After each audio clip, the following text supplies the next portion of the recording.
కబిల్చేల breaking news. కొత్త ఏడాదిలో తొలిసారి సమావేశానికి రెడీ అవుతోంది తెలంగాణ కేబినెట్. ఈ నెల 4న కేబినెట్ సమావేశం జరగనుంది. ఈ మేరకు సీఎస్ శాంతికుమారి ఇప్పటికే అన్ని శాఖలకు సమాచారం అందించారు. అవసరమైన సమాచారం సిద్ధం చేయాల్సిందిగా అధికారులను ఆమె ఆదేశించారు. ఈ నెల 4న జరిగే కేబినెట్ సమావేశంలో పలు కీలక అంశాలపై చర్చించనుంది మంత్రి మండలి.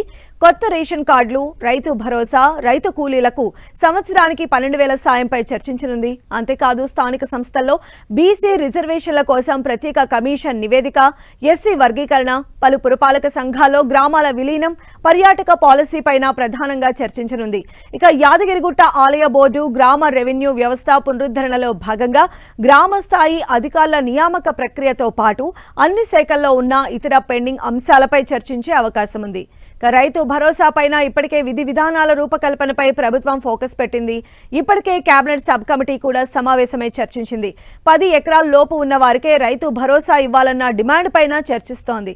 అంతేకాదు పంటలు వేయని భూములకు రైతు భరోసా ఇవ్వకూడదని ప్రభుత్వం యోచిస్తోంది. దీనిపై ఈ కేబినెట్ సమావేశంలోనే చర్చించి నిర్ణయం తీసుకునే అవకాశం ఉంది. సంక్రాంతికి రైతు భరోసా వేస్తామని సీఎం చెప్తూ వస్తూ ఉన్నారు. దీంతో ఈ సమావేశంలో ప్రధానంగా రైతు భరోసా పైన చర్చించే అవకాశం ఉంది.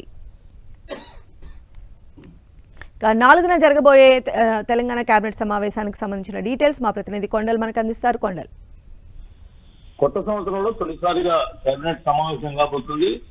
మొదట షెడ్యూల్ ప్రకారం అయితే డిసెంబర్ 30న ఈ కేబినెట్ సమావేశం షెడ్యూల్ ఇచ్చిన పరిస్థితి. అయితే ఆ రోజు మాజీ ప్రధాని మన్మోహన్ సింగ్ ప్రత్యేకంగా ఆ అసెంబ్లీలో చర్చల నేపథ్యంలోనే ఆ సమావేశం వాయిదా పడ్డది. రేపు 4వ తేదీన సమావేశం కాబోతుంది కేబినెట్. 4 గంటలు, సాయంత్రం 4 గంటలు భారీ ఎజెండా కేబినెట్ ముందు ఉంది. ప్రధానమైన అనేక కీలక నిర్ణయాలను కేబినెట్ తీసుకోబోతుంది. ముఖ్యంగా రైతు భరోసా, సంక్రాంతి నుండి రైతు భరోసా వేస్తామని చెప్పి ఇప్పటికే ప్రభుత్వం ముఖ్యమంత్రి రేవంత్ రెడ్డి ప్రకటించిన నేపథ్యంలో దీనికి సంబంధించిన విధి విధానాలకు కేబినెట్ ఆమోదం తెలుపబోతుంది.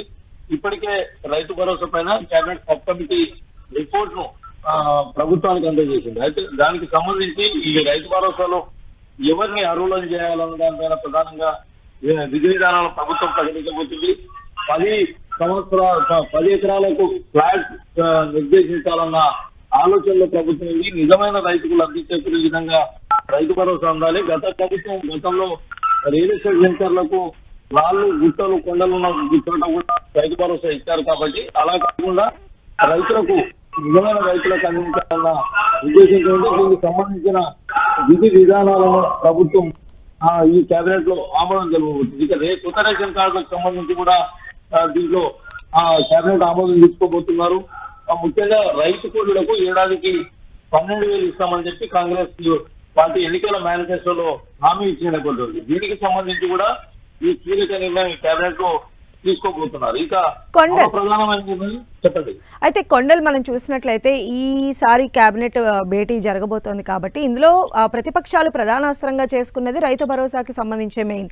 అయితే గవర్నమెంట్ కూడా ఉన్నటువంటి బడ్జెట్ ని దృష్టిలో పెట్టుకొని రైతులకు దీన్ని ఎలా అయినా సరే ఫుల్ఫిల్ చేయాలని భావిస్తోంది. అయితే దీనిలో కొన్ని క్లాజెస్ కూడా పెట్టేటువంటి అవకాశాలు ఉన్నాయి. అంటే వాళ్ళకి సంబంధించిన ఎకరాలను కుదించేటువంటి ఇదిలో కూడా ఉన్నది. కాబట్టి ఎలాంటి వ్యతిరేకత రాకుండా చూసుకునే విధంగా సర్కార్ ఎలాంటి కసరత్తు చేస్తుంది అనుకోవాలి?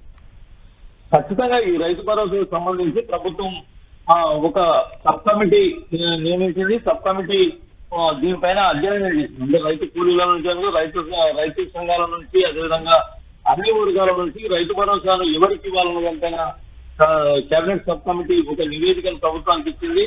దీంట్లో ప్రధానమైన అంశంగా గత ప్రభుత్వంలో రైతు బంధు స్కీమ్ అమలు చేశారు. దాంట్లో రైతులకు కాకుండా రైతులతో పాటు రియల్ ఎస్టేట్ వెంచర్ లో ఉన్న వారికి రైతు బంధుని ఇచ్చారు.